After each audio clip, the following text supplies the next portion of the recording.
Hi everyone. Today I'm coming to you from outside and really trying to emphasize what I really want to speak about today. And that is, can you simplify your way to health and happiness? And I think you can. And so I'm going to share a few things about myself along the way, and you got to wear your hat and cover your head protection and skin protection when you're outside, especially in this elevation in Colorado. This is real scenery behind me. This is not a backdrop, make believe. So I am thoroughly enjoying myself. This is my third walk for today. And so here we go. Let's talk a little bit about, can you simplify yourself, your health, or simplify your way to health and happiness? And you absolutely can.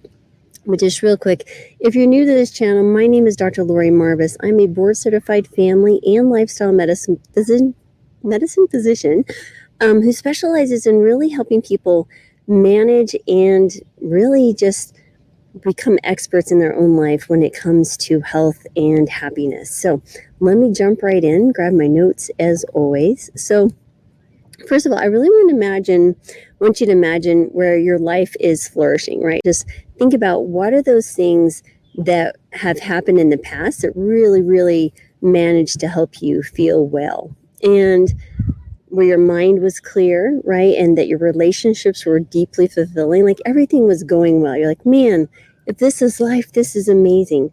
I really want you to think about that.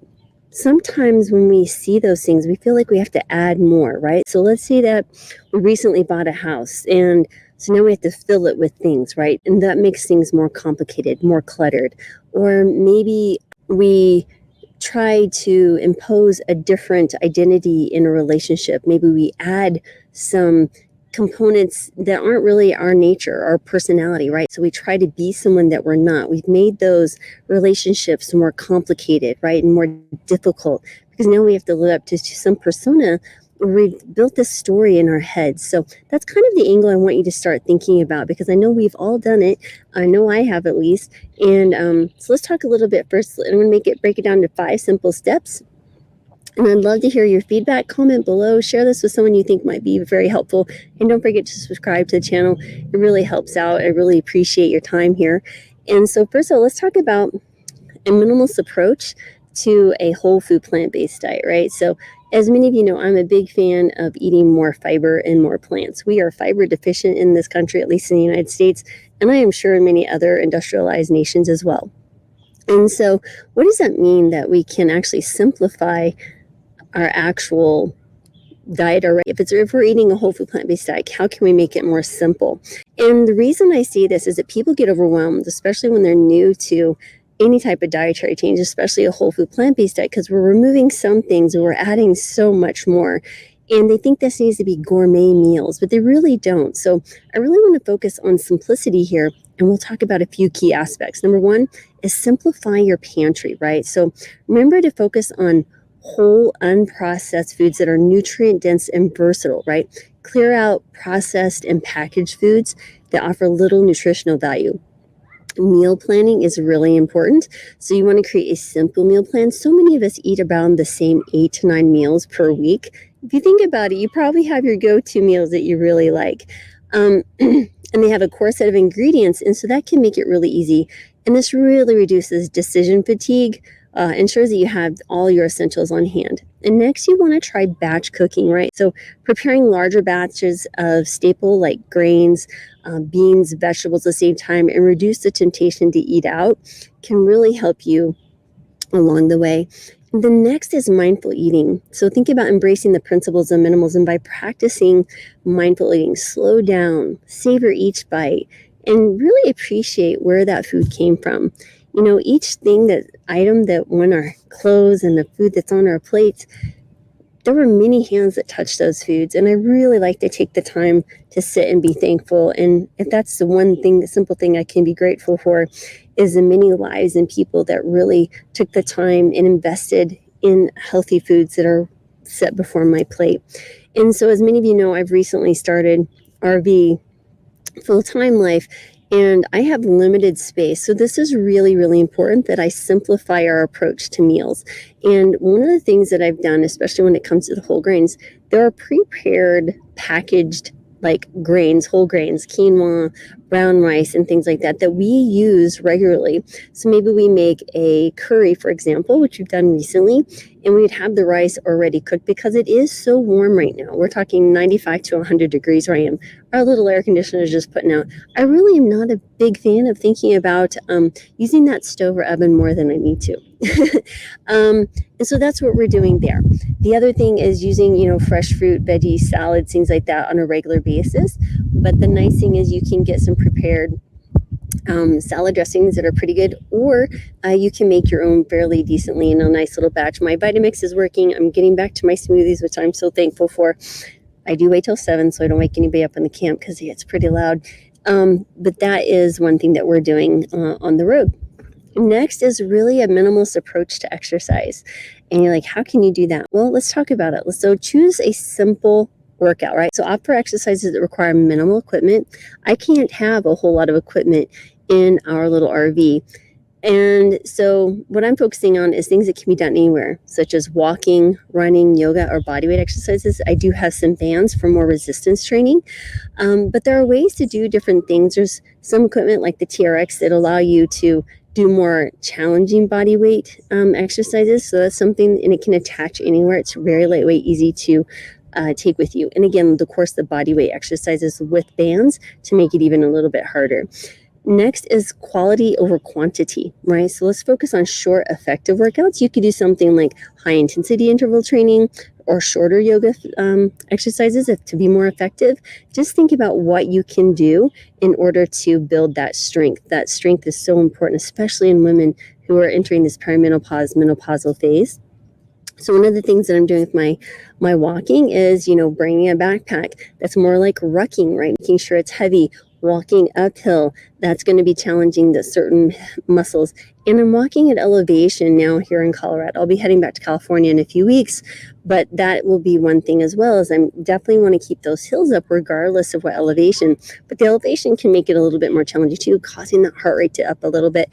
And then again, getting more out of a simple exercise, just putting one foot in front of another. And then really, really, really important is consistency. So many people say, oh, I've tried every diet, or oh, I've tried every exercise program, and they maybe did it for 2 weeks. But no, we're talking long-term consistency. We're talking at least minimally 3 months to 6 months to really see some effective change. And so I really want you to think about that. And finally, embrace nature, guys. As I am here, I know it's hot out here, but under the trees, it's been absolutely lovely. Sweating a little bit, but that's okay. But it's absolutely such an essential piece of connecting back to nature, because we are a part of this. Humans think that we're very separate and we are outside of nature. That is absolutely not true. When we walk in nature, it helps our immune system, it helps our mood, and honestly, it's such a calming effect on the brain and the mind. And this is where I love to do my mindfulness component. And I'm going to try to start doing mindful mornings with you guys. So be on the watch out for that. Somewhere between probably 5:30 and 7 p.m. Mountain Time, I'll be coming live, maybe in this same area. There's some other lovely little areas along the way, and just sharing some thoughts that I might have with you guys about really incorporating more mindfulness into your life, because I feel like this is the one thing that's changed my life the most, especially in the last 12 to 24 months. So next is really focusing on a minimalist approach to sleep. You're like, I can't even sleep, or maybe I sleep too much, right? So there's a few things that might be helpful, and you probably have heard these things before, but it's worth repeating. One is really create a sleep sanctuary, right? So declutter your bedroom, simplify it, right? Create a peaceful, calming place and environment.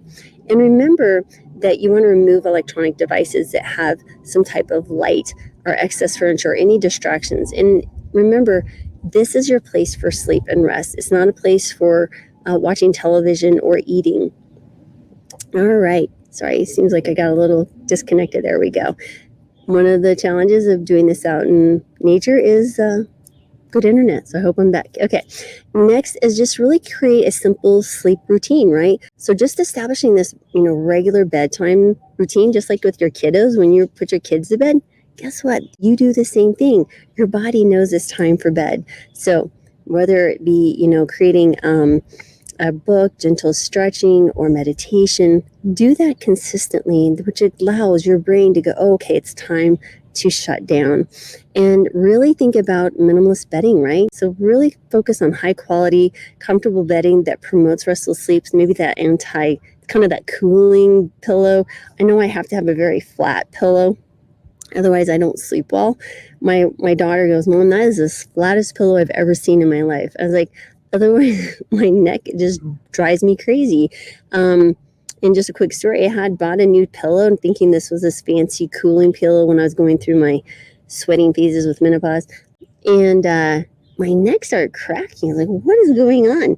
And it was the pillow. So I went back to a really flat pillow, and boy, that really solved the problem. So keeping that in mind, and of course, limit screen time, guys, including time here with me, which I do appreciate, by the way, but really focusing in and shutting down the lights, turning off the electronic devices, connecting with loved ones or yourself, meditation, yoga, again, mindfulness, journaling, painting, writing, whatever that might be.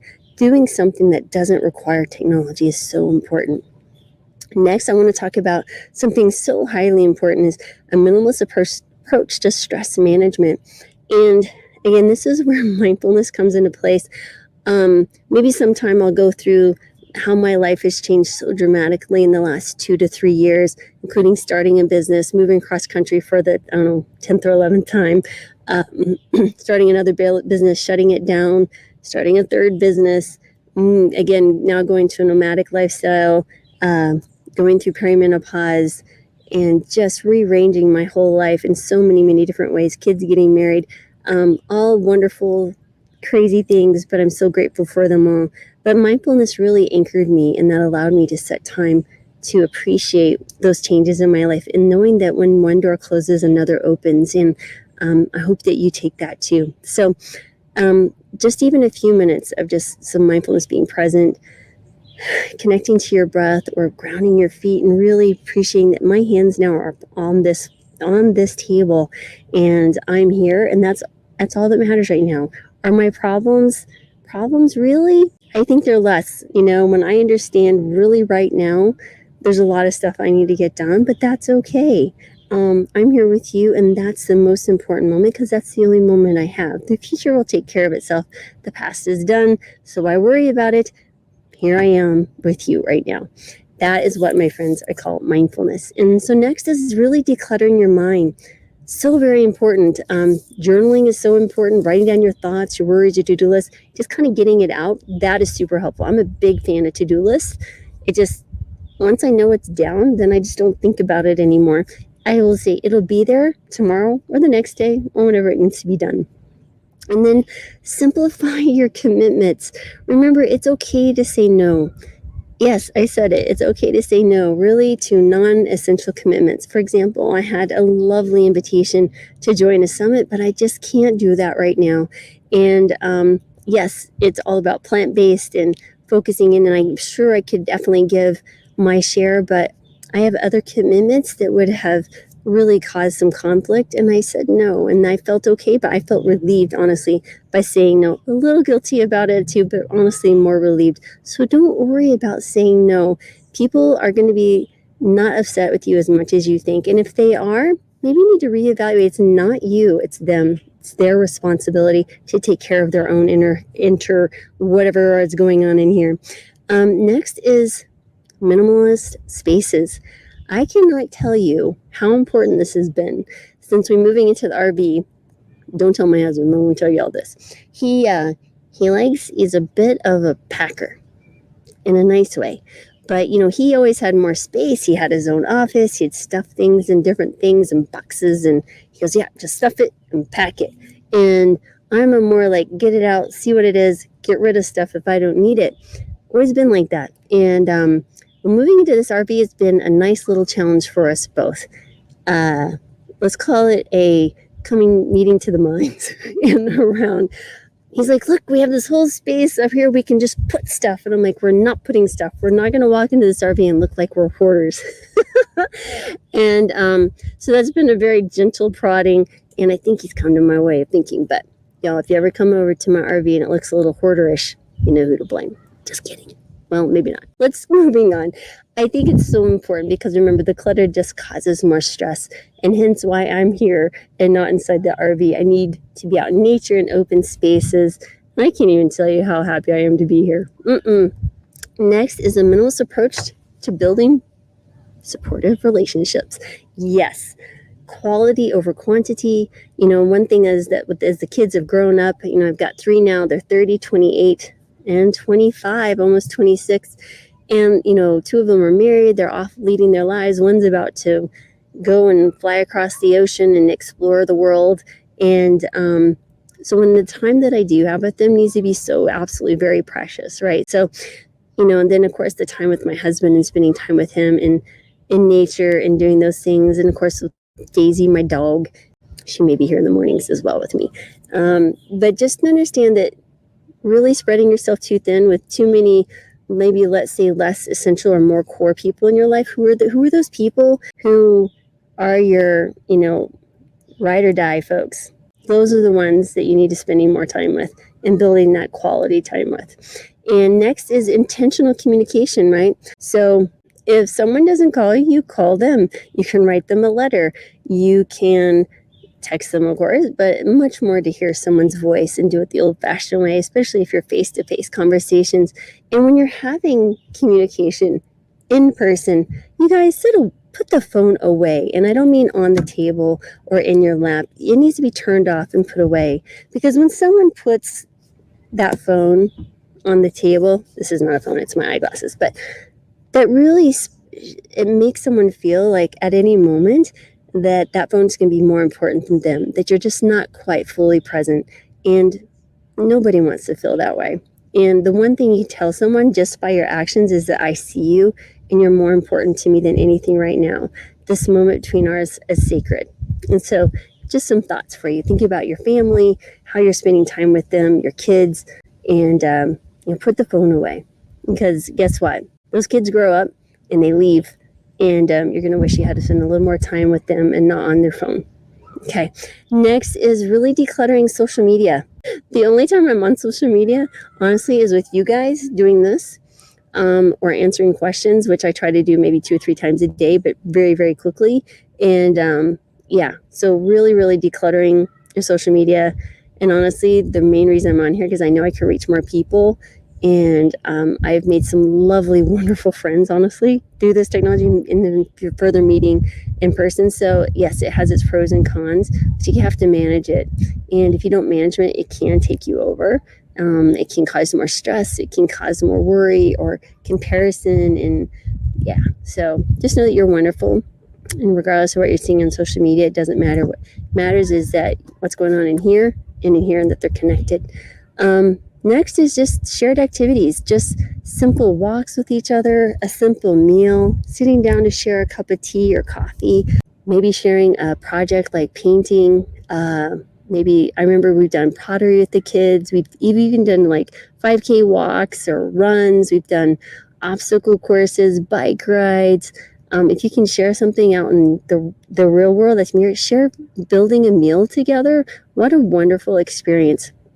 So many ways to really think about doing shared activities. So I hope you found this helpful. It's really combining minimalism with what I consider the 5 key aspects of well-being, which is, of course, nutrition, sleep, stress management, and your relationships, and then, of course, exercise. Move that body. So think about that. I hope that was helpful.